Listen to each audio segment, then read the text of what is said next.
जय जिनेन्द्र। आज का हमारा एपिसोड शुरू करेंगे। उससे पहले एक प्रश्न है, आम कहाँ तक खाने चाहिए, कब खाना शुरू करना चाहिए? नॉर्मली तो फागुन चौमासी प्रतिक्रमण के बाद ही आम खाना शुरू हो पाएगा, और अभी तो ये सीजन में आपको हर जगह आम कच्चे पेड़ पे ही मिलेंगे अगर आप नेचुरली स्तोत्र के रूप में उसे देखने जाओ तो। गर्मी की सीजन है, आम के सुगंध के कारण हम नेचर से उसको जानेंगे। जैसे कि कोयल ज्यादा टहुका शुरू करेगी। जब तक कोयल की कूक रेगुलर शुरू नहीं होगी उससे पहले आम पकेंगे ही नहीं। आम के पकने की सुगंध से ही कोयल का टहकना ज्यादा शुरू हो जाता है, ऐसा कहा जाता है। क्योंकि देखना आप कुछ दिनों के बाद जैसे जैसे आप हमें लगेगा गर्मी बढ़ेगी, जैसे जैसे आगे आगे गर्मी बढ़ती जाएगी, आम जैसे जैसे पकते जाएंगे ना, तब कोयल की कूक ज्यादा सुनाई देगी। ये नेचर कॉल है। तो अभी आप देखोगे आपको अभी उतनी कोयल की आवाज नहीं मिलेगी, उसके बाद तो उसकी आवाज भी बहुत बढ़ जाएगी।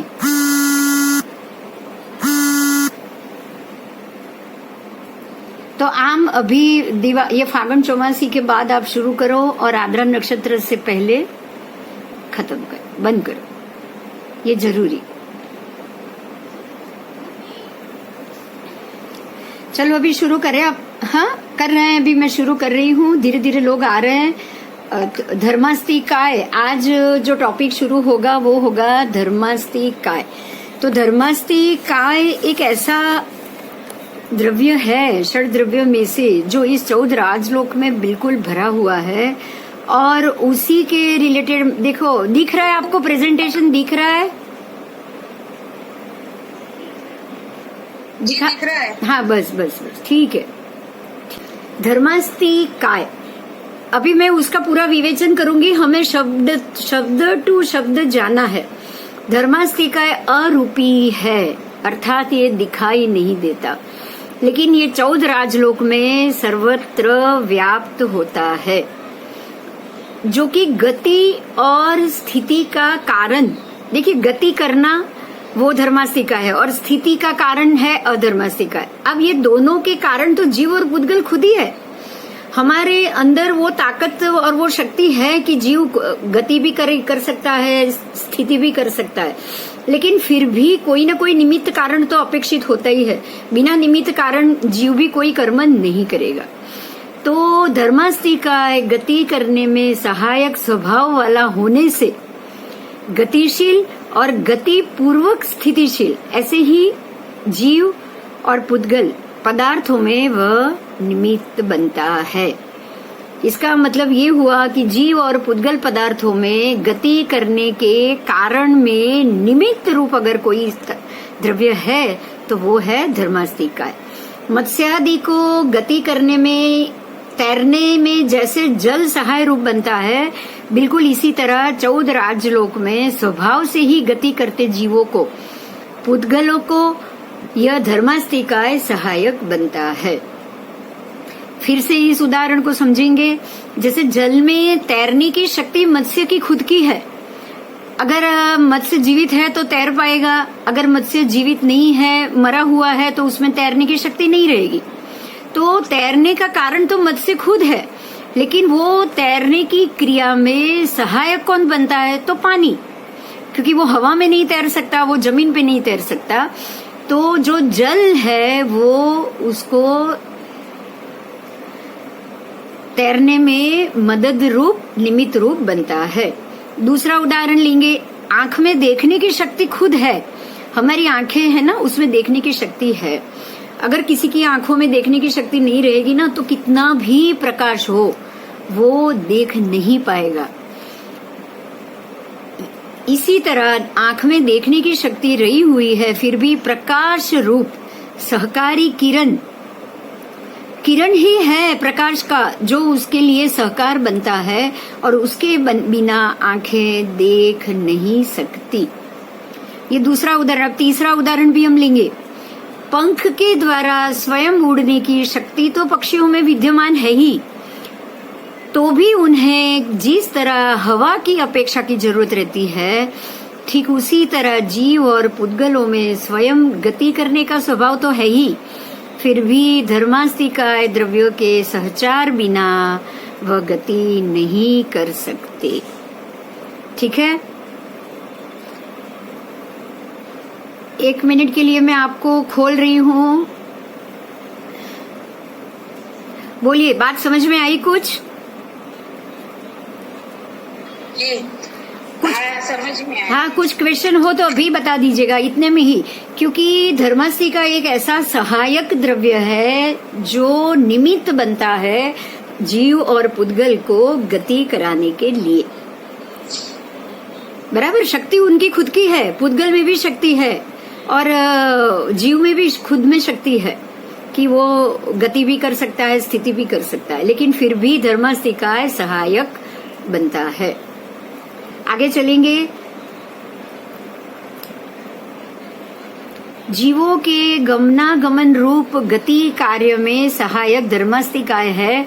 उसी तरह जैसे जीवों में गमनागमन करने में जैसे धर्मास्तिका है, उसी तरह पुद्गल में भाषा, श्वासोच्छ्वास, मन, वचन, काया, योगादि वर्गणा के पुद्गलों की चलित क्रियाओं में वह पुद्गलों को ग्रहण तथा विसर्जन करने में धर्मास्तिका ही उपकारी है।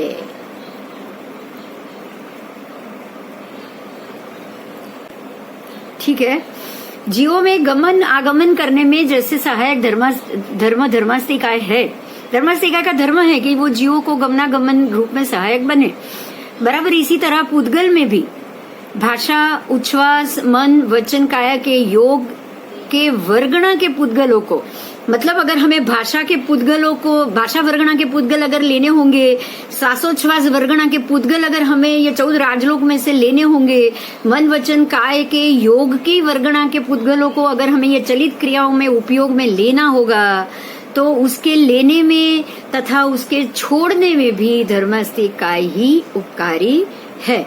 अगर ये सहायक नहीं होता तो भाषादिक पुद्गलों की गति के अभाव में जीवों का बोलना, चलना, समझना इत्यादि कोई भी कार्य नहीं हो सकता। अतः संपूर्ण विश्व स्थगित और शून्य बन जाता। आइए इस बात को भी समझो, अभी जो टॉपिक है इस बात को भी समझो। हमें, आपको सभी, हमारी जो 6 पर्याप्ति याद होगी आपको। भाषा पर्याप्ति, फिर श्वासोच्छ्वास पर्याप्ति, मनोवर्गणा के पुद्गल, उसमें मन, वचन, काय तीनों के वर्गणा के पुद्गल, ये सारे 14 राजलोक में ठास ठास के भरे हुए हैं। पुद्गल को उसमें से वो ग्रहण करने और विसर्जन करने, देखो ये दोनों चीज आ गई। अगर आप श्वासोच्छ्वास ग्रहण करना चाहोगे और उसको आप छोड़ना भी चाहोगे, तो दोनों में धर्मास्तिका सहायक बनता है। समझ में आया? हमें खाली गति करनी है और वापस आना है, या स्थिति पानी है, या चलते रहना है, सिर्फ उसके लिए ही नहीं, लेकिन हमारे सारे भाषा, फिर मन, वचन, कायादि योगों के वर्गणा के भी पुद्गलों को लेने और छोड़ने में भी धर्मास्तिका सहायक बनता है। आगे और चलेंगे। अगर ये नहीं हो तो हम ना बोल सकते, ना चल सकते हैं, ना कुछ समझ सकते हैं, क्योंकि मन को भी अगर कोई संज्ञा देनी है या मन में अगर कोई विचार भी आना है ना, तब भी धर्मास्तिका की जरूरत पड़ती है।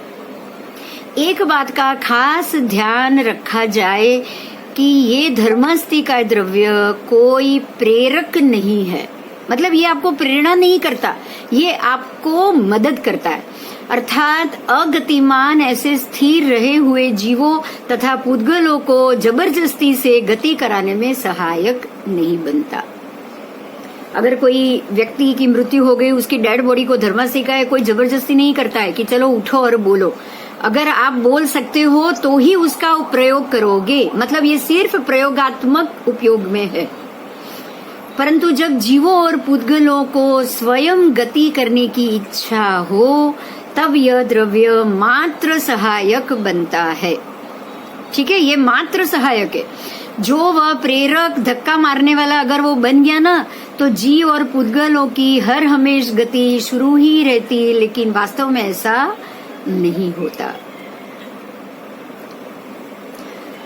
बोलो, अभी कोई क्वेश्चन है तो इसमें बोलो। धर्मासिकाय का क्या कार्य है वो हमने समझा। उसका कार्य मात्र हमें गति करने में सहायक है। हमें बोलना है, अगर हम बोलना चाहे तो उसके लिए सहायक। अगर हम विचार करना चाहे तो मनोवर्गणा के पुद्गलों को खींचकर लाने के लिए वो सहायक। अगर हम विचार को छोड़ना चाहे, अगर हम बिल्कुल ध्यान में चले जाना चाहे, बिल्कुल विचारों का त्याग करना चाहे तो उसको छोड़ने के लिए भी वो सहायक। बिंदुबेन बोले छे मुंबई में। अच्छा, मैं गुजराती में बोल रही हूँ। बिंदुबेन बोलते हैं बम्बई में, सुनाई देता है एटलांटा, सिकंदराबाद।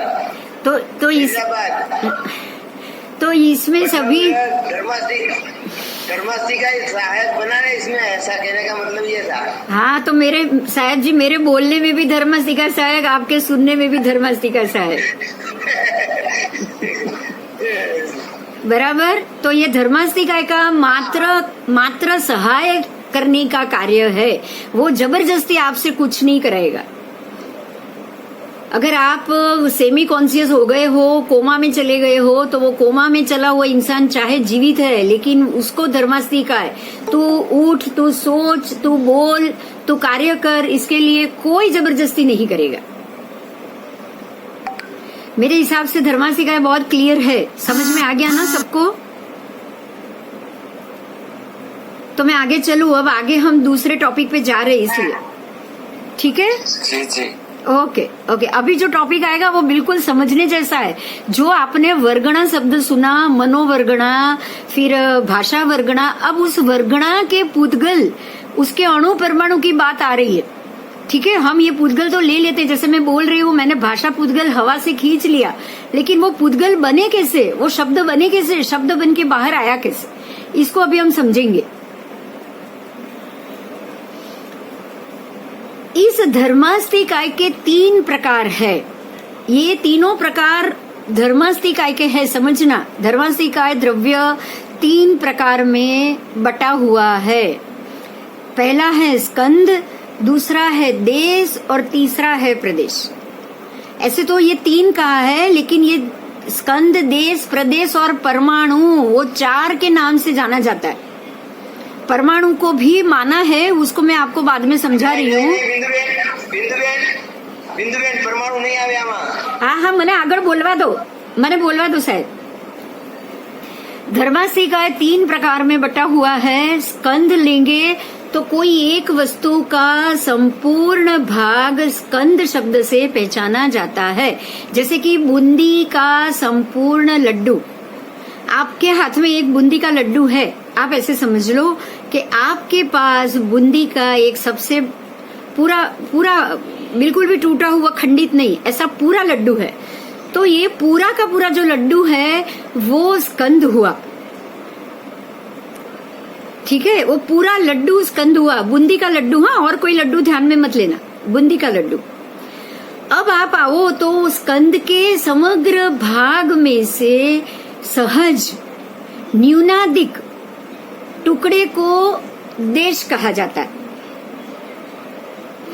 ये पूरे स्कंद में से सहज मतलब कि आप उसको अलग करो तो उसमें से जो एक छोटा सा टुकड़ा अलग हो जाए उसको देश कहा जाता है। कैसे? जैसे कि उसमें से लड्डू में से थोड़ा तोड़ा हुआ टुकड़ा है ना, थोड़ा तोड़ा हुआ टुकड़ा आप लड्डू के टुकड़े करोगे तो उसमें से टुकड़ा अलग होगा। अब वो टुकड़े में से, अब सुनना, वो टुकड़े में से मतलब कि स्कंद के देश का निर्विभाज्य विभाग, जिसका बिल्कुल भी विभाजन ना हो पाए। विभाजन ना हो पाए मतलब कि जो छोटे से छोटा टुकड़ा है वो उसमें से आपके और छोटा टुकड़ा जो एक परमाणु जितना सूक्ष्म होता है जो परमाणु जितना सूक्ष्म होता है वो तो परमाणु हो गया, वो एक परमाणु जितना ही सूक्ष्म होता है। अब वो परमाणु में से दूसरा टुकड़ा नहीं हो सकता, लेकिन आपके पास ऐसे दो टुकड़े इकट्ठे हो जाए ना, एक परमाणु दूसरा परमाणु, दो परमाणु के टुकड़े जिसमें से आप एक छोटा सा परमाणु निकाल पाओ, उसको प्रदेश कहोगे। देखो इसमें चारों चीज आ गई, आपके प्रदेश में ही ये दोनों चीज आ गई। मैं फिर से बोल रही हूँ, ध्यान से सुनिएगा। इसमें तीन विभाग तीन ही बताए, लेकिन बंद 4 विभाग हो रहे। सुनिए कैसे। स्कंद का मतलब ये हुआ एक वस्तु का संपूर्ण भाग, जैसे बूंदी का पूरा लड्डू। देश का क्या भाग हुआ, तो स्कंद के समग्र भाग में से एक छोटा सा टुकड़ा जिसको देश कहा जाता है, जिसको लड्डू का तोड़ा हुआ भाग। प्रदेश का क्या मतलब हुआ, तो कि वो जो तोड़ा हुआ भाग है उसमें से भी आप बिल्कुल छोटा सा भाग करो, जो एक परमाणु जितना सूक्ष्म हो जाए, एक परमाणु जितना सूक्ष्म, तो जो जिसके विभाजन नहीं हो जाता है वो परमाणु है। लेकिन जो विभाजन होने के बाद 2 परमाणु इकट्ठे हो जाए ना, उसको प्रदेश कहा जाए। मेरी बात समझ में आई है?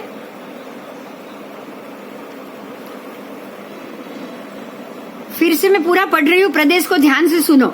स्कंद के देश का निर्विभाज्य विभाग के जो एक परमाणु जितना ही सूक्ष्म होता है, जिसके सर्वज्ञ पुरुष भी 2 भाग कल्प न सके, ऐसे सूक्ष्म अणु और ऐसे अणु जितने भाग को प्रदेश कहते हैं। उदाहरण लड्डू में रही हुई कणी, जो कणी है ना वो प्रदेश है।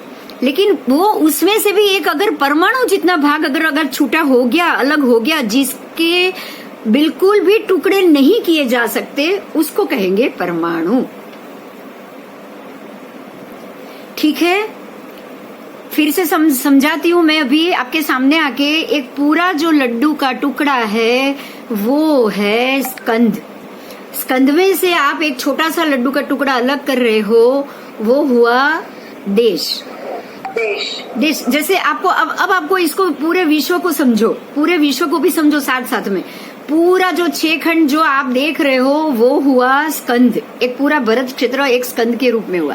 उसमें से जो एक टुकड़ा अलग हुआ, मतलब सारे के सारे जो कंट्री जैसे 6 खंड अलग हो गए, वो हुआ देश। अब उसमें से प्रदेश में आओ। अब 6 खंड में से आप भरत खंड लो, उसके प्रदेश लो। उसके प्रदेश कितने हैं, जैसे कि 14 राज्य, वो हुआ प्रदेश। और प्रदेश 14 राज्य तो मैं बोल रही हूँ, लेकिन प्रदेश बूंदी के लड्डू में से छोटे छोटे टुकड़े में से अगर आप जितना तोड़ पाओ ना, उसको प्रदेश कहोगे।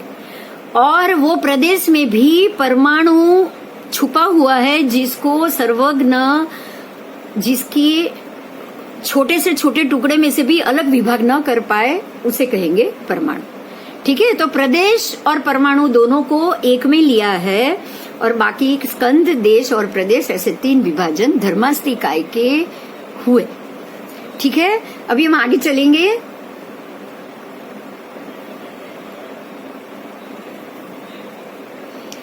ये धर्मास्तिकाय द्रव्य। अब द्रव्य को हम जानेंगे, ये द्रव्य क्या है और कैसा है। देखिए द्रव्य कैसा है, तो ये द्रव्य संख्या से एक है। द्रव्य को द्रव्य से, द्रव्य ही मतलब धर्मास्तिकाय द्रव्य है, उसको द्रव्य, क्षेत्र, काल, भाव और गुण। द्रव्य से, क्षेत्र से, काल से, भाव से और गुण से, ऐसे 5 प्रकार से उसकी प्ररूपणा की गई है। प्ररूपणा का मतलब है उसका डिस्क्रिप्शन से उसको विवेचन करना, उसका विस्तृत से विवेचन करना। तो धर्मास्तिकाय द्रव्य का हर एक षड्द्रव्य का 5 से अलग अलग प्रकार से प्ररूपणा की जाएगी, उसको हम समझने की कोशिश करेंगे। धर्मास्तिकाय द्रव्य, द्रव्य से एक है, क्षेत्र से लोकाकाश प्रमाण। द्रव्य में तो वो एक ही है, मतलब मैंने अगर धर्मास्तिकाय द्रव्य लिया तो मैंने वो जो पूरे क्षेत्र में भरा है उसमें से मैंने एक द्रव्य लिया। क्षेत्र से कितना, तो लोकाकाश प्रमाण, पूरा जो 14 राजलोक है वहां जितना लोकाकाश है, क्योंकि लोकाकाश तो वही होगा, अलोकाकाश इसमें नहीं आएगा, तो लोकाकाश प्रमाण क्षेत्र से है। काल से, ये तीनों काल में रहने वाला शाश्वत। काल से मतलब तीनों काल में शाश्वत, मतलब वो आज तो है ही, वो कल भी रहेगा और वो कल भी हाँ, भूत भविष्य वर्तमान तीनों कालों में धर्मास्तिकाय द्रव्य कभी भी घटेगा नहीं। अब भाव से कैसा है ये हमको समझना है, इसको थोड़ा डिटेल से समझेंगे, क्योंकि भाव से ये वर्ण, गंध, रस और स्पर्श से रहित है। ना इसका कोई वर्ण है, ना इसकी कोई गंध है, ना इसमें कोई रस है, ना ही इसमें कोई स्पर्श, मतलब ये चारों से ये रहित है। अब पांचवा गुण से अगर देखे जाएंगे, इसका गुण क्या है, तो जीव और पुद्गल को गति करने में सहायक स्वभाव वाला होने से ये सहायक गुण वाला है। इस प्रकार से धर्मास्तिकाय की 5 प्रकार से प्ररूपणा हुई। यह धर्मास्तिकाय अलोक में नहीं होने से वहां जीव और पुद्गलों की गति नहीं हो सकती। आओ, आपका ये धर्मास्तिकाय का जो प्रेजेंटेशन था इसमें लिखा हुआ वो पेज समाप्त हुआ। आपको अभी कोई प्रश्न है तो चर्चा करो।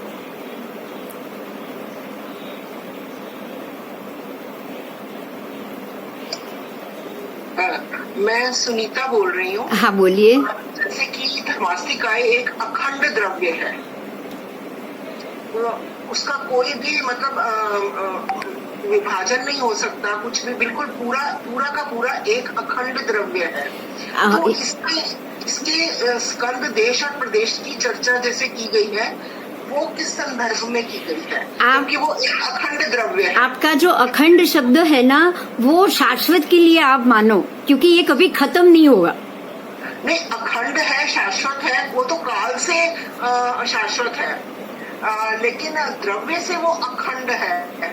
नहीं, मैंने फिर से मैं बताऊं, द्रव्य से वो एक है, अखंड नहीं है। सूक्ष्म में सूक्ष्म जो परमाणु रूप है ना, आप कितने परमाणु को इकट्ठा करोगे तब एक बूंदी का लड्डू बनेगा।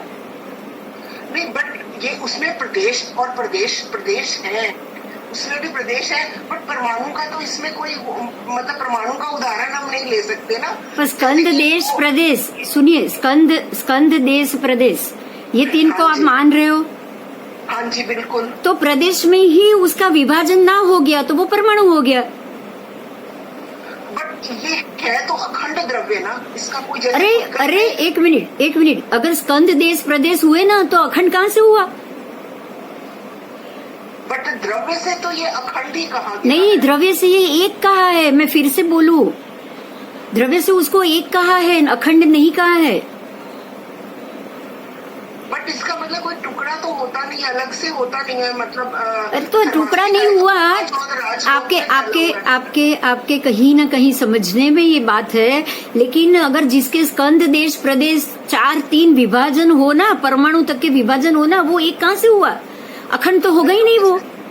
जैसे जीवास्तिकाय है वो भी अखंड द्रव्य है, एक द्रव्य है। हाँ, तो धर्मास्तिकाय को द्रव्य से अखंड नहीं मानोगे, ये पूरा डिस्क्रिप्शन आ गया इसमें।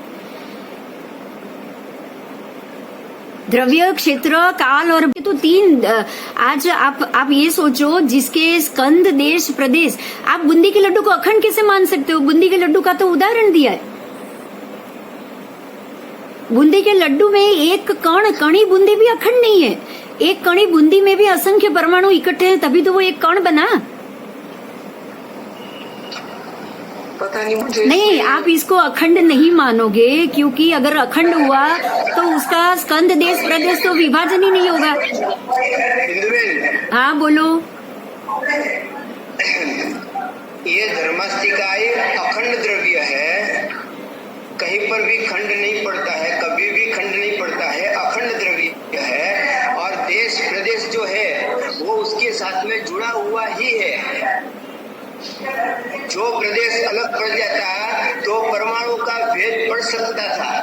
पुद्गल में परमाणु का भेद पड़ता है। धर्मास्तिकाय, अधर्मास्तिकाय, आकाशास्तिकाय और जीवास्तिकाय में भी कहीं पर भी परमाणु शब्द का प्रयोग होता ही नहीं है। इसमें देखिए गुरुदेव, एक मिनट गुरुदेव, एक मिनट, ये देखो, ये मेरा किया हुआ नहीं है गुरुदेव, ये कहीं ना कहीं आगमों में से लिया हुआ है। आप इसमें अभी डिस्प्यूट में मत जाइए, ढूंढिए, उससे तो बेटर है कि चीज ढूंढिए। सुनिए मेरी बात, की बात है। नहीं मेरी एक बात सुनिए, ये महात्माओं का लिखा हुआ है, मैं उसमें डिस्प्यूट में जाना नहीं चाहती हूँ। आप चाहो तो धर्मास्तिकाय के लिए डिटेल में उसमें स्कंद देश प्रदेश अलग हो रहे कि नहीं वो ढूंढिए।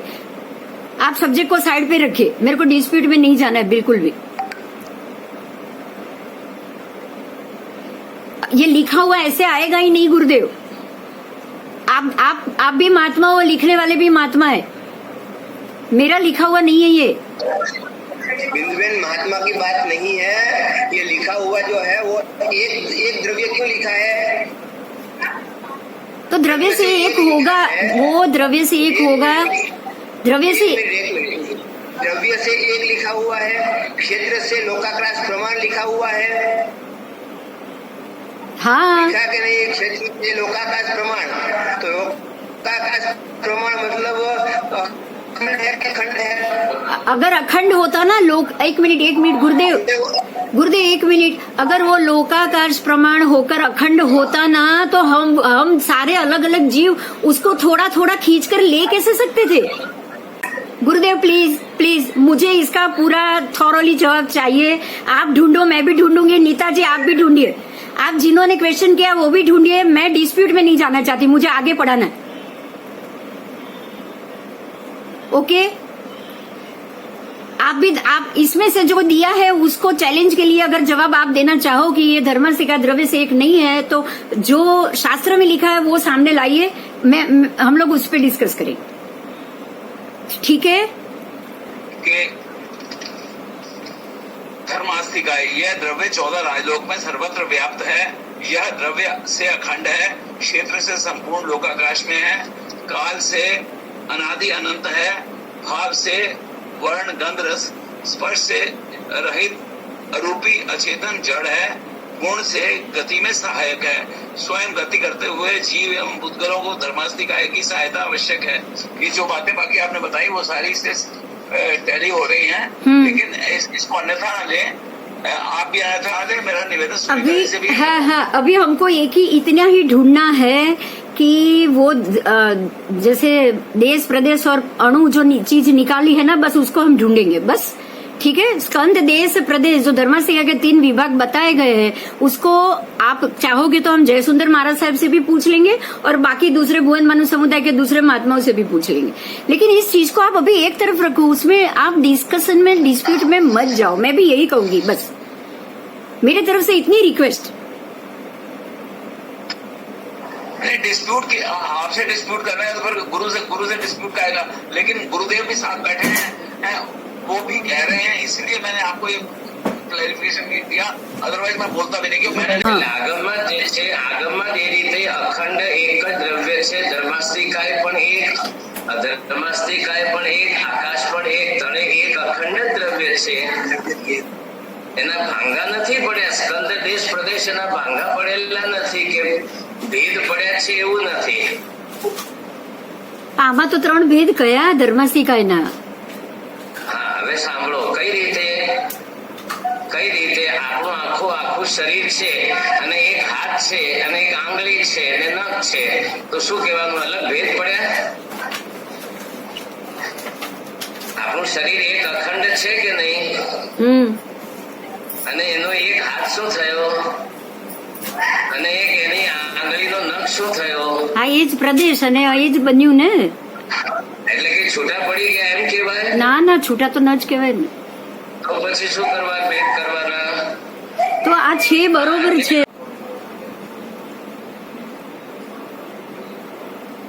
अभी हम अधर्मास्तिकाय द्रव्य की बात करेंगे।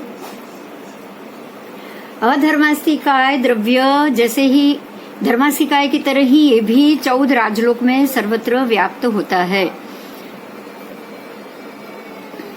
कोई थोड़ी सी सुई की नोक जितना भी भाग ऐसा नहीं है जहां अधर्मास्तिकाय का अस्तित्व ना हो।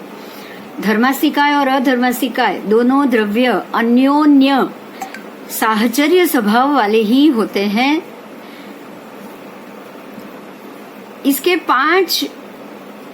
इसके भी अपने पहले की तरह द्रव्य क्षेत्र काल भाव और गुण 5 भेदों से इसका प्ररूपण किया गया है, जिसमें द्रव्य द्रव्य से वो बिल्कुल, द्रव्य से, क्षेत्र से, काल से और भाव से, चारों से वो बिल्कुल धर्मास्ति काय के जैसा ही है, लेकिन गुण से ये अलग प्रकार से है। तो द्रव्य से भी उसको धर्मास्ति काय की तरह ही एक ही समझना है, क्षेत्र से वो धर्मास्ति काय की तरह 14 राजलोक में व्याप्त मानना है, काल से भी उसको बिल्कुल धर्मास्ति काय की तरह ही तीनों काल में रहने वाला शाश्वत मानना है, और भाव से भी ये वर्ण, गंध, रस और स्पर्श से रहित है। अब जो गुण में ये जो फर्क है, वो गुण से वो इस प्रकार है, जिस तरह कोई मुसाफिर विश्राम के लिए वृक्ष की छाया या रेलगाड़ी, उसको वृक्ष की छाया के नीचे रुककर विश्राम लेता है, मतलब वो रुक जाता है। जैसे रेलगाड़ी खड़ी रहना हो तो कोई स्टेशन या कोई शेड के नीचे जाकर रुक जाता है, तो ऐसे ही धर्मास्ति काय का आश्रय लेकर जीव गति करने में रुकता है। मतलब उसको अगर रुकना है तो वो अधर्मास्ति काय का सहाय लेकर वो रुकता है। लोक में स्थिर रहने की इच्छा करने वाले जीव तथा पुद्गलों को स्थिर रहने में अधर्मास्ति काय सहायक बनता है। गमन करते हुए जीवों को अगर खड़ा रहना हो, स्थिर होना हो, सो जाना हो, ऐसे कोई भी कार्य करना हो या चित्त की स्थिरता लानी हो, तो उसमें भी अधर्मास्ति काय कारण रूप है। तो धर्मास्ति काय खाली अकेला होता तो जीव चलता ही रहता, गति ही करता रहता। अधर्मास्ति काय खाली अकेला होता तो जीव हमेशा स्थिर ही रहता। इसीलिए अगर धर्मास्ति काय की जरूरत जीव को पड़ती है तो अधर्मास्ति काय की भी जरूरत जीव को उतनी ही पड़ेगी। ठीक है, तो दोनों द्रव्य प्रेरक नहीं है लेकिन सहायक गुण वाले हैं, ये बात हमें समझनी है। अलोक में अधर्मास्ति काय द्रव्य नहीं होता, इसलिए वहां जीव और पुद्गल द्रव्य की स्थिति भी नहीं होती। यह अस्तित्व 14 राजलोक में ही है। धर्मास्ति काय के जैसे ही अधर्मास्ति काय के भी स्कंद, देश, प्रदेश रूप 3 प्रकार है, और ये असंख्य प्रदेशात्मक ही है।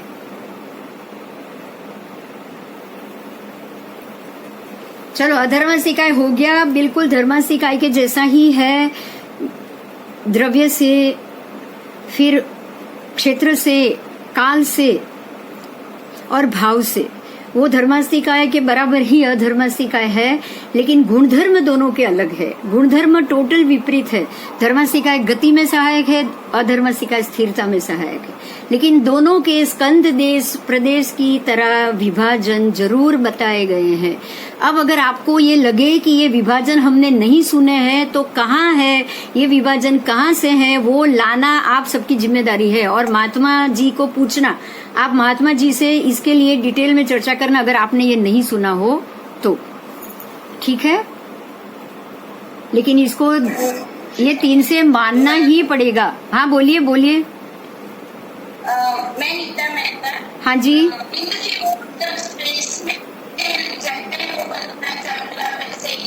वीडियो दिखाते हैं तो वहाँ वो लोग स्थिर नहीं रह सकते, ऐसा दिखाते हैं ना वीडियो में, तो वहाँ धर्मास्ति काय अधर्मास्ति काय तो होता ही होगा ना। आप किसकी स्पेस की बात कर रहे हो?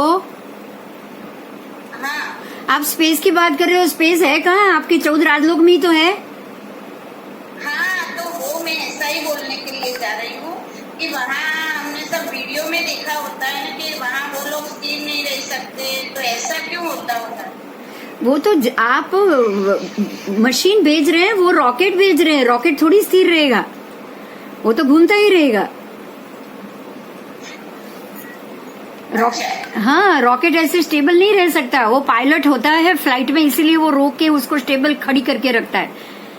लेकिन जो बिना पायलट के और जो बिना उससे जा रहे हैं वो तो घूमता ही रहेगा। स्पेस में सारी चीज घूमती ही रहेगी, क्योंकि वो लोग जब रॉकेट यहाँ से उड़ाते हैं तो वो पूरा कोई इंसान नहीं बैठा है अंदर, स्पेस में कोई जा नहीं रहा है साथ में, कुछ हाइट तक ही होता है सारा, 50,000 लाख उतने फीट हाइट के ऊपर जो आप पायलट के साथ जा सकते हो। जैसे जैसे जैसे और ऊपर जाएंगे ना, वहां पायलट नहीं होते, जाते होंगे तो भी कुछ एरिया तक जाते होंगे, वो भी उसको स्टेबल नहीं कर सकता। स्टेबल कर देगा तो वहां पे 0 ऑक्सीजन है, वो कोई ना कोई कारण होगा, मशीन स्टेबल नहीं हो रहा है उसका।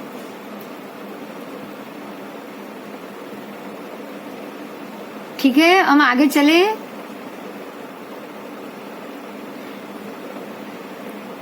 वृक्ष, पृथ्वी, वृक्ष, मकान, झोपड़ी एवं पवन चक्की इत्यादि सर्व पदार्थ आकाश में स्थान प्राप्त करते हैं। अब हम आकाशास्ती इकाई की बात करेंगे। जिस तरह दूध से भरे ग्लास में शक्कर समा जाती है, देखिए जैसे दूध के भरे ग्लास में आप शक्कर डाल दो, वो सारी शक्कर उसमें समा गई, बिल्कुल उसी तरह ये सारे जो चीज है, जैसे वृक्ष, पृथ्वी, जमीन, मकान, सारे पदार्थ आकाश में बिल्कुल इस प्रकार से समा जाते हैं। अब ये धर्मासिका अधर्मासिका हो चुका है। उसके बाद प्रश्नोत्तरी है।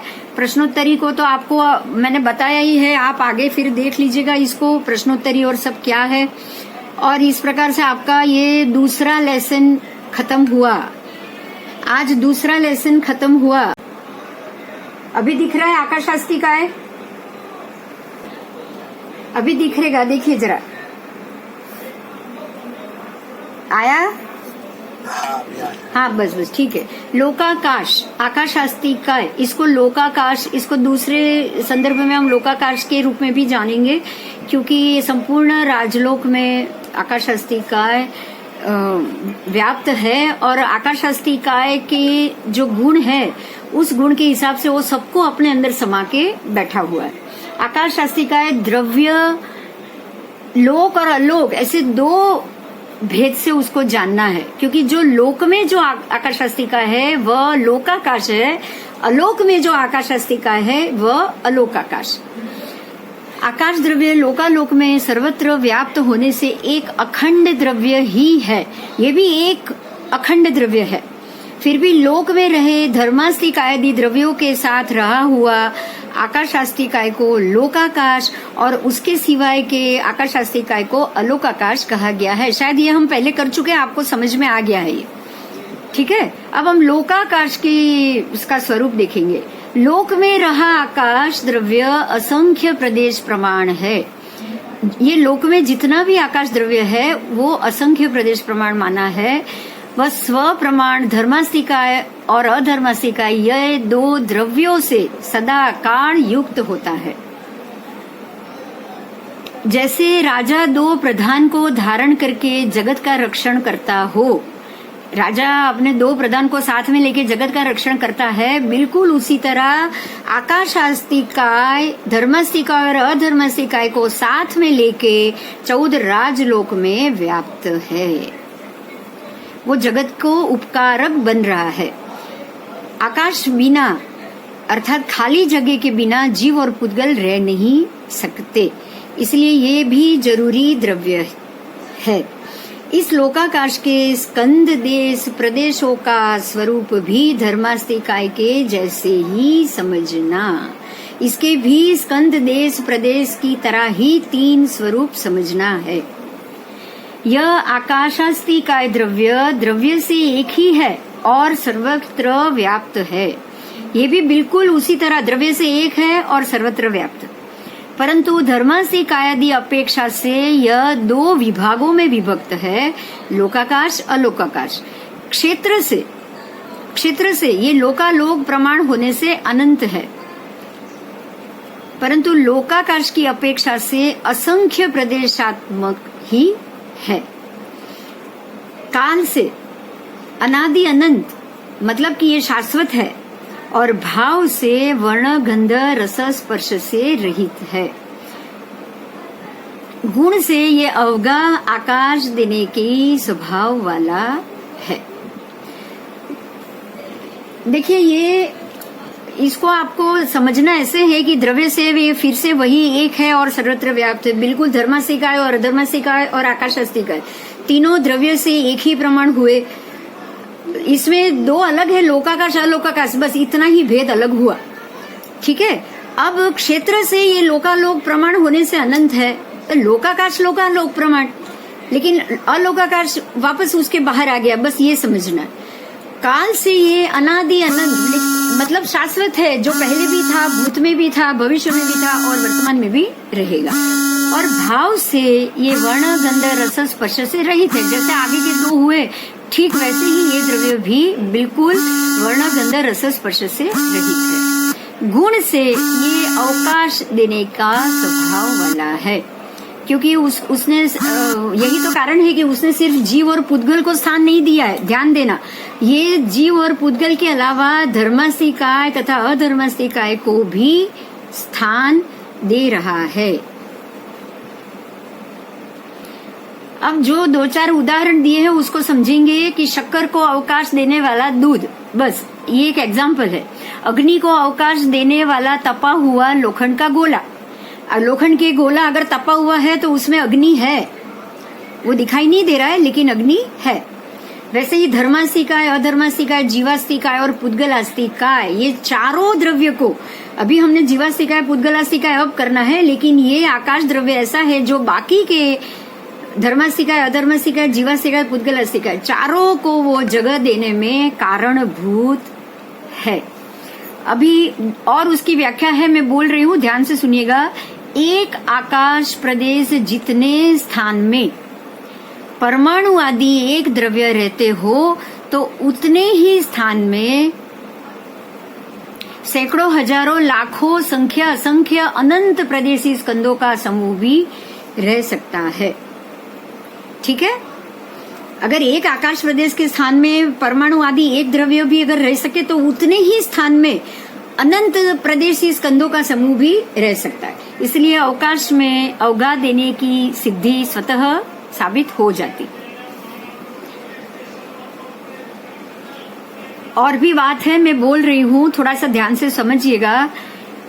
जो आकाश प्रदेश में असंख्य प्रदेशी के अनंत प्रदेशी स्कंद रहे हुए हो, जो आकाश प्रदेश में संख्य प्रदेशी, असंख्य प्रदेशी के अनंत प्रदेशी स्कंद रहे हुए हो, वहीं पर दूसरे उसी प्रकार के अनंत प्रदेशी स्कंद रूपी पुद्गल भी उसके उस प्रकार के जाति गुण स्वभाव के रह सकते हैं।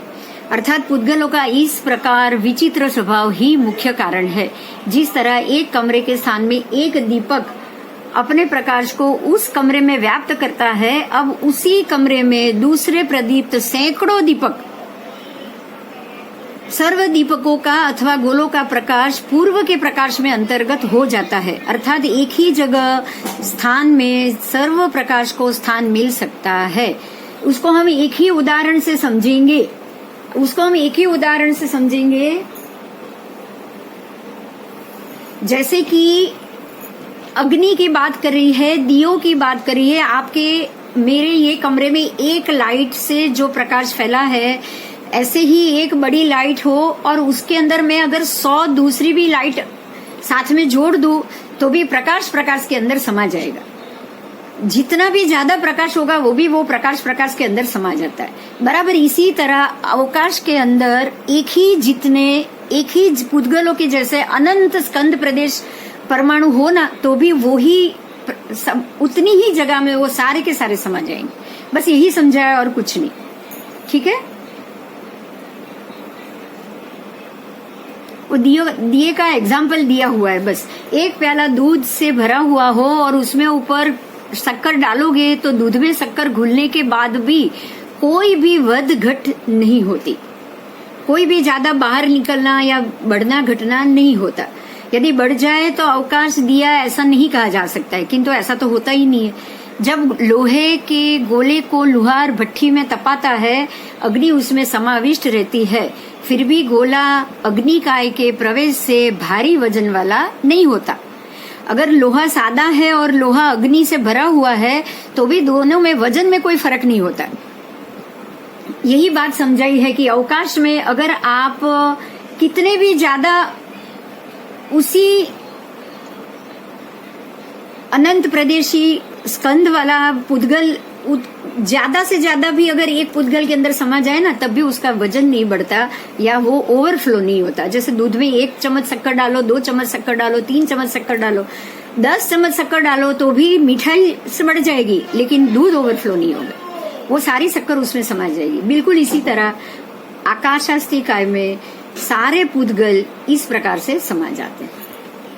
ये हुआ आकाशास्तिकाय, जो गुण से अलग है, बाकी उसके सारे द्रव्य से, क्षेत्र से, काल से, भाव से, बाकी के सारे दोनों धर्मास्तिकाय और अधर्मास्तिकाय के रूप ही उसका वर्ण गंध रस स्पर्शादि रहित हमें समझना है।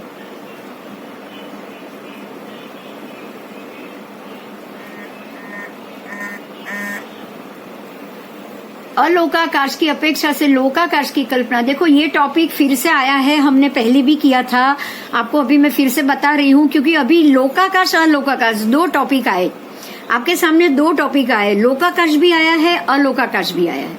तो अलोकाकाश की अपेक्षा से लोकाकाश की कल्पना करिए।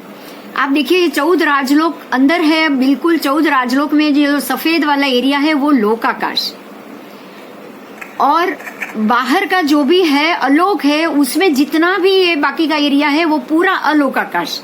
जो लोकाकाश अलोकाकाश 2 भेद द्रव्य से आए, वो 2 द्रव्य से समझने के लिए ये पिक्चर आपको दिया गया है, ठीक है।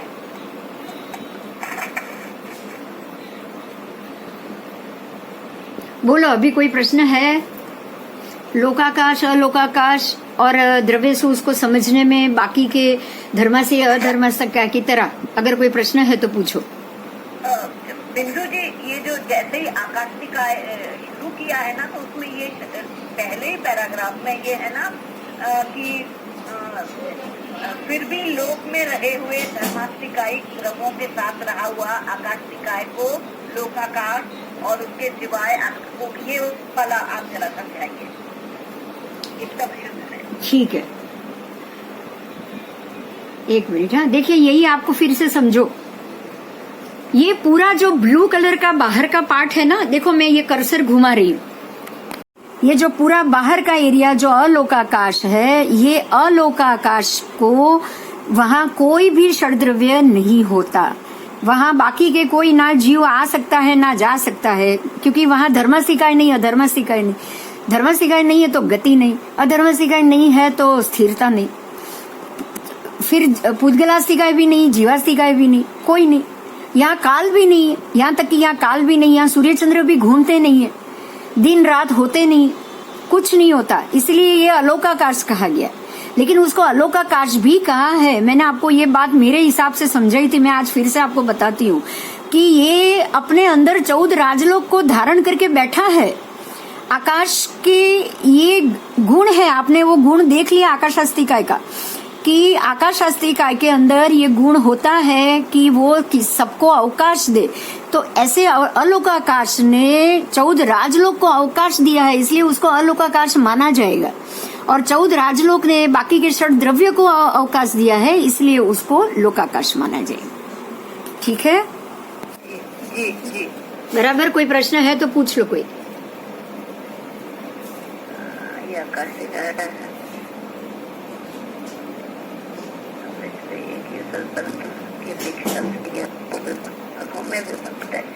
ऐसे ही ये जो दूसरा है, हाँ, यह आकाशिकाय द्रव्य, हाँ, द्रव्य से एक ही है और सर्वत्र व्याप्त है, परंतु धर्मास्तिकाय की अपेक्षा से यह 2 भागों में विभक्त है।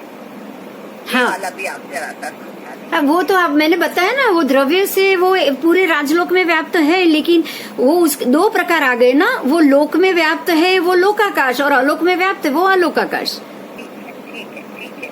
यही बात है, वही 2 भेद है वे। ठीक है। हाँ, और भी कोई क्वेश्चन तो पूछ लो, आज का सब्जेक्ट थोड़ा समझना है बस, आप समझ लोगे तो आगे तो अच्छा लगेगा, और क्या।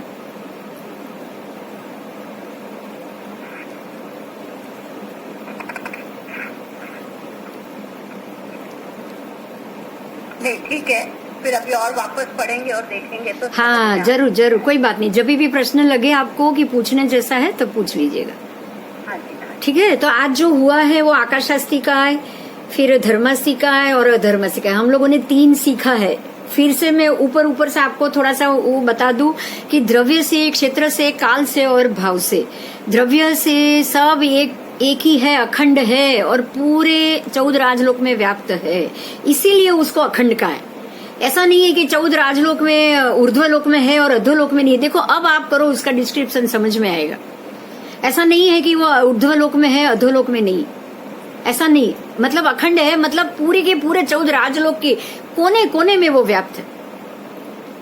इस प्रकार से उसको अखंड समझना है। क्षेत्र से 14 राजलोक प्रमाण कह दिया, उसका प्रमाण ही 14 राजलोक जितना है। ठीक है, वो क्षेत्र से हुआ, द्रव्य से, क्षेत्र से, काल से, वो तीनों कालों में विद्यमान रहने वाला है। वो तीनों कालों में विद्यमान अगर वो रहने वाला है तो अपने आप ये पृथ्वी, मतलब अब हमारा जो 14 राजलोक है वो भी विद्यमान रहने वाला है, क्योंकि 14 राजलोक षड द्रव्य के कारण है या षड द्रव्य 14 राजलोक के कारण है, दोनों एक दूसरे के पूरक है। तो ये हमेशा कल भी था, आज भी है और आने वाले कल में भी रहेगा। तो वो काल से हो गया। और भाव से, तो भाव से उसको ये सारे अरूपी है, आपको कुछ भी दिखाई नहीं देगा। मैं उसका उपयोग कर रही हूँ, वो मैं उसको देख ही नहीं रही हूँ कि मैं मानूं कि मैंने उसका उपयोग भी किया है। अगर कोई बोलेगा आप प्रूफ दो कि ये बताओ कि कैसे किया, तो आप बता नहीं पाओगे, क्योंकि ये अरूपी है। रूपी होता तो आप बता भी देते कि भी ये आकाशास्तिका है, ये द्रव्यास्तिका है, ये धर्मास्तिका है, ये अधर्मास्तिका है, आप बता देते उसको।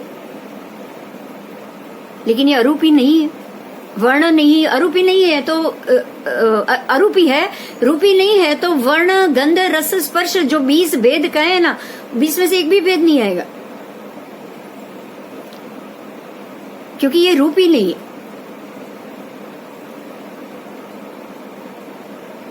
ये बहुत कॉमन बात है, अगर कोई चीज रूपी है तो उसके ये 20 भेद होने चाहिए,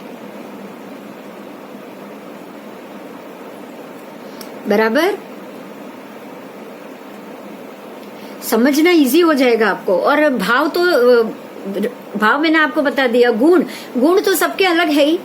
धर्मास्तिका का गुण है गति कराना, अधर्मास्तिका का गुण है स्थिति कराना, आकाश का गुण है सबको अपने अंदर स्थान देना,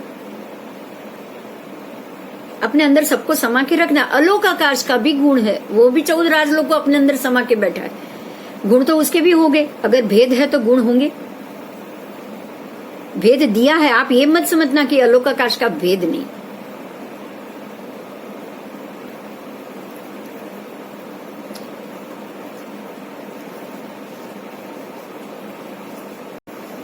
बराबर।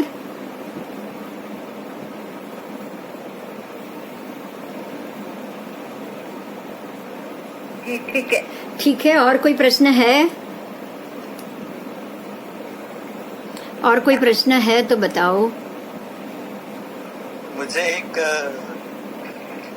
ये शंका तो नहीं कह सकते, लेकिन प्रश्न ये है कि जैसे अलोकाकाश में एक 14 राजलोक का जो लोकाकाश है, ऐसे एक ही लोकाकाश है या काफी अंदर भी लोकाकाश होंगे? एक ही है, पिक्चर एक ही है, क्योंकि 14 राजलोक 2-3 तो नहीं है भैया। 14 राजलोक है नहीं दूसरा, वो तो परमात्मा ने किया है। 14 राजलोक एक है तो वो एक ही है। षड द्रव्य 14 राजलोक के अंदर है तो वो एक ही है।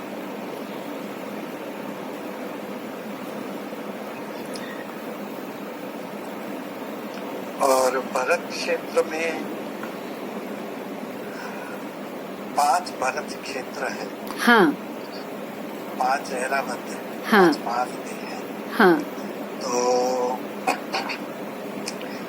भरत क्षेत्र की जब बात होती है तो आप ब्रह्मांड की सोच रहे हैं, जिसमें आज के साइंस में जो पृथ्वी, सार, चंद्र वगैरह जो मानते हैं, उससे कैसे भविष्य में मतलब प्रूव कर देंगे कि हमारा जो साहित्य है भगवान ने बनाया हुआ है वही सत्य है, वो हमको प्रूव कर देना है। अब ये 6 खंड की जो बात करते हो, तो ये पृथ्वी के 6 खंड की बात करते हो? मैं जो 6 खंड की बात कर रही वो भरत क्षेत्र के ही 6 खंड है, और यही अपनी पृथ्वी के ही 6 खंड है, कोई और तो है नहीं। अपन जम्बू द्वीप के भरत में रह रहे हैं। देखिए, कुछ बातें आपको समझनी है कि महावीर स्वामी जब हुए, हम तो 2500 साल पहले की बात करेंगे, 2600 साल पहले, ज्यादा पहले की तो पार्श्वनाथ भगवान तो उससे 250 पहले ही हुए, वो भी 2850 2900 साल ही होंगे। अगर वो 2600 में आप 250 जोड़ दोगे ना तो भी 2850 साल होंगे, ज्यादा तो होंगे नहीं।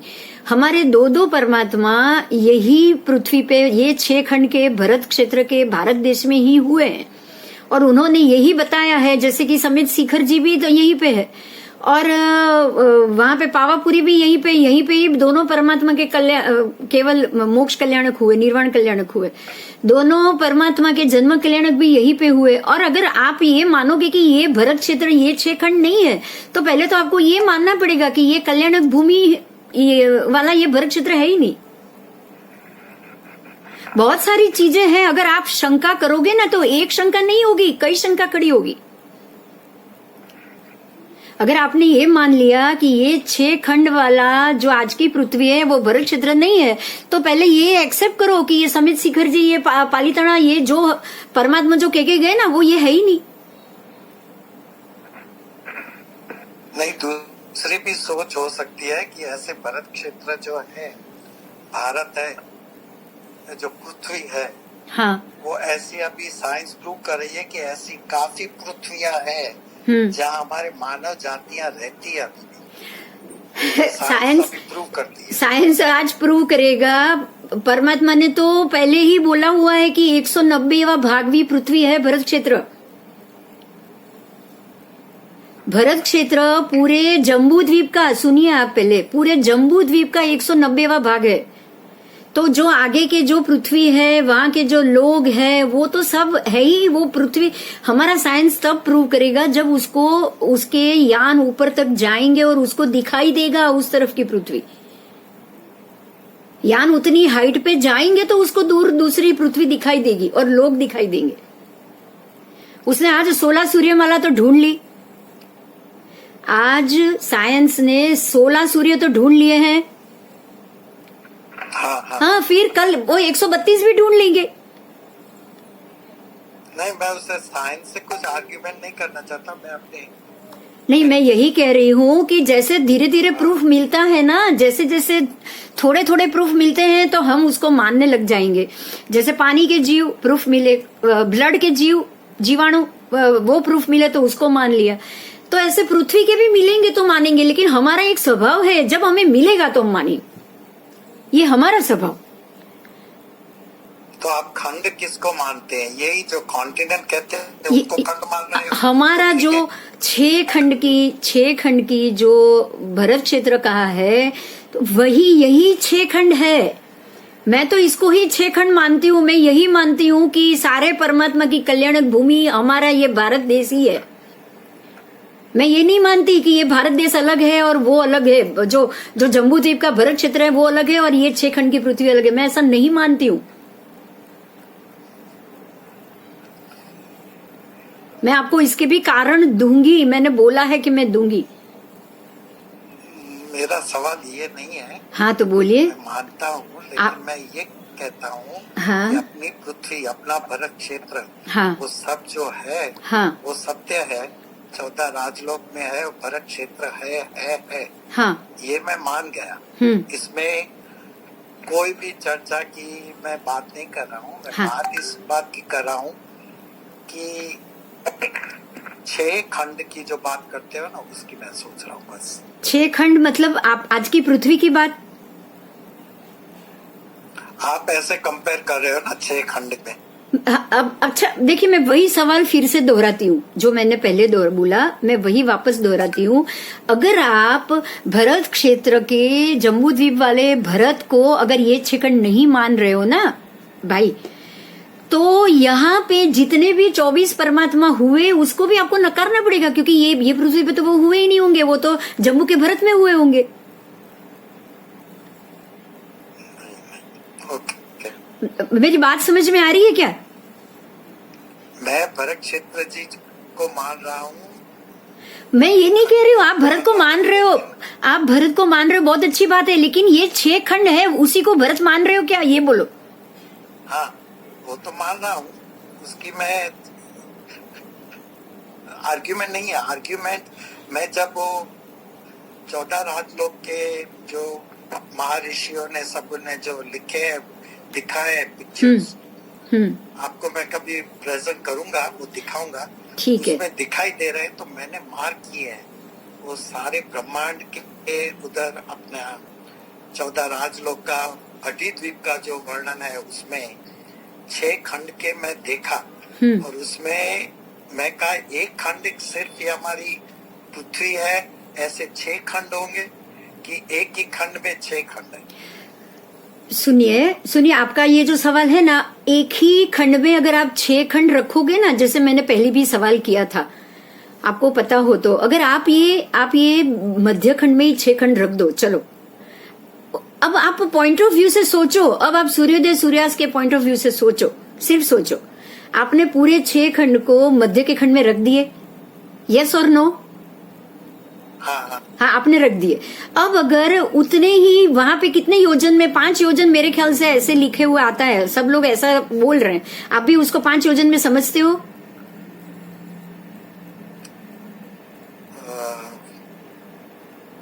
वो आगे का विषय हो जाएगा। हाँ, तो ठीक है, पर उतना ही जगह हुई ना, एक खंड में ही सारे 6 के 6 खंड आ गए, एक ही खंड में, मध्य खंड में ही।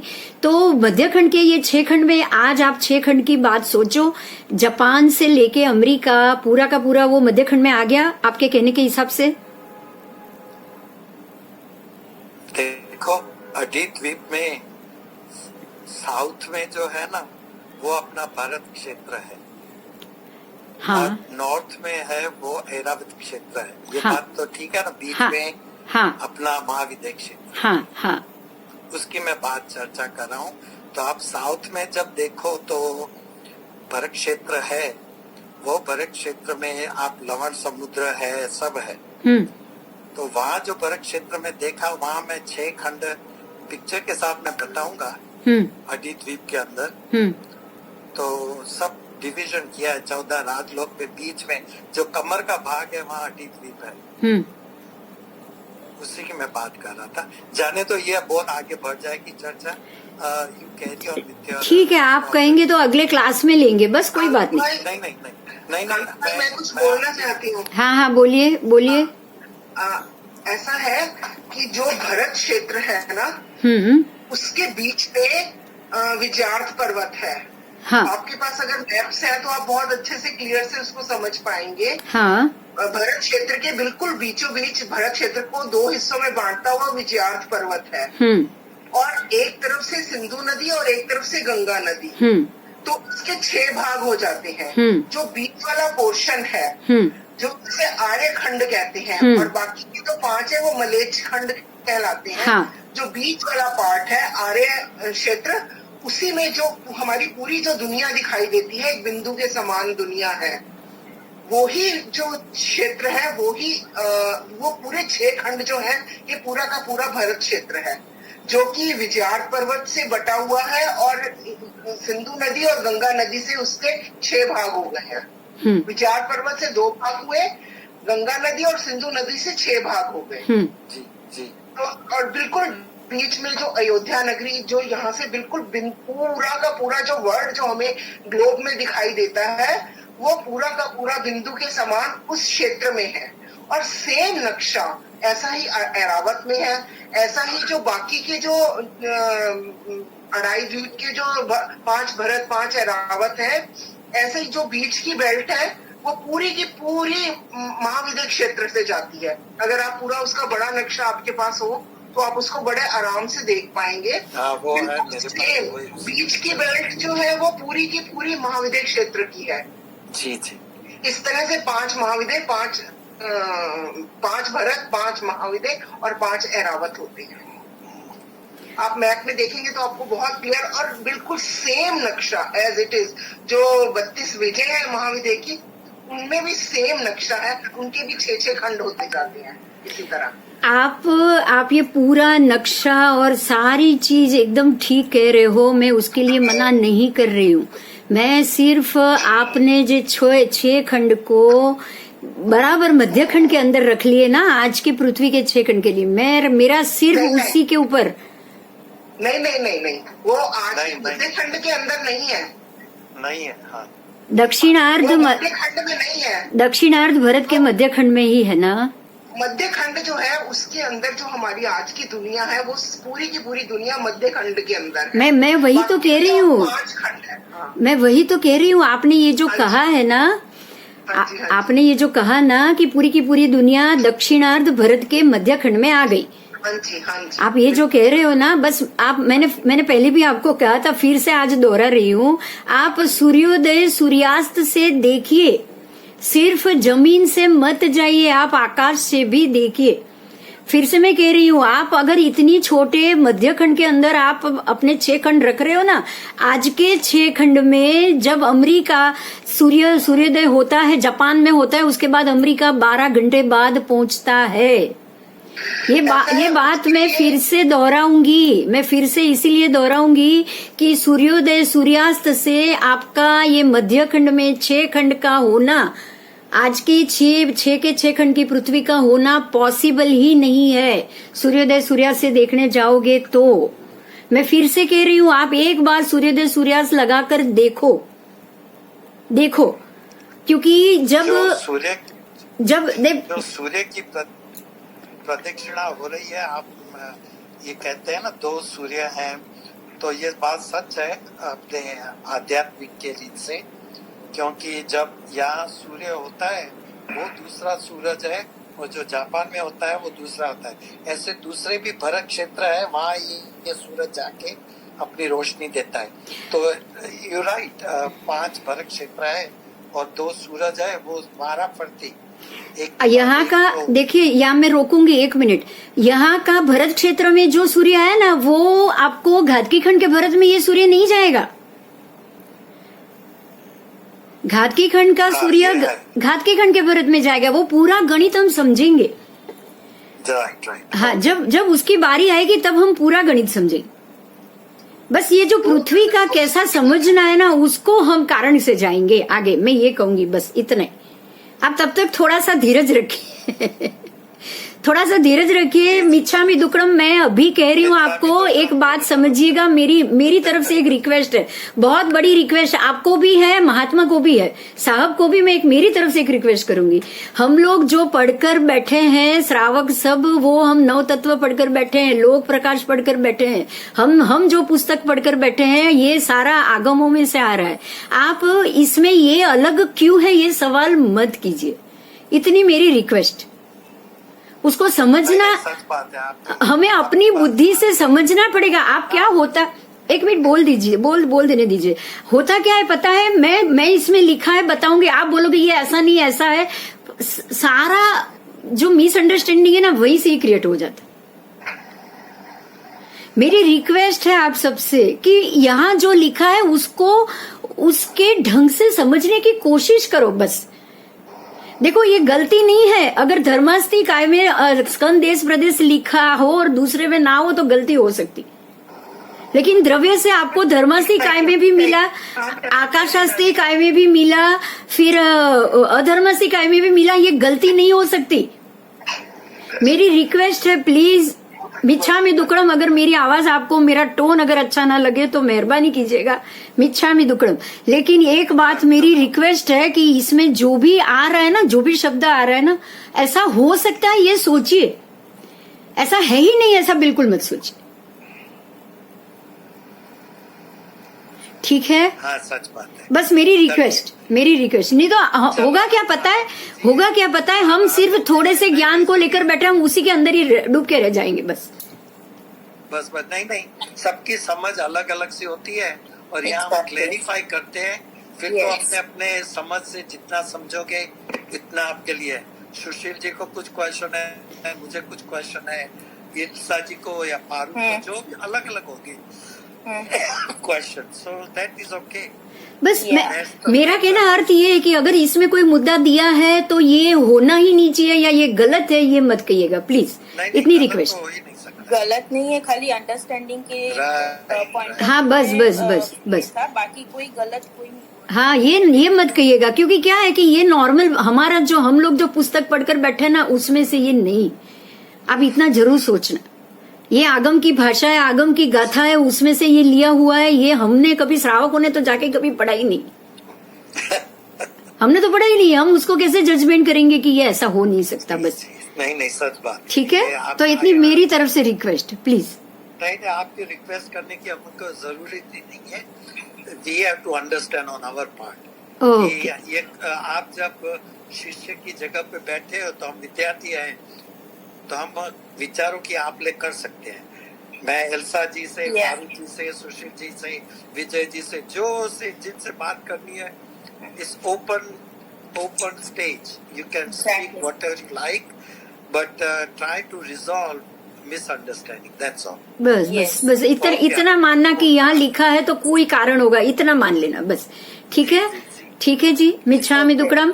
और अभी मिलेंगे अगले मंडे को मिलेंगे। अभी अरे आज ही तो मंडे है, अभी हम मिलेंगे बुधवार को। महावीर स्वामी भगवान की जय। अभी बुधवार को मिल रहे। ठीक, जय जिनेन्द्र। थैंक यू, जय जिनेन्द्र।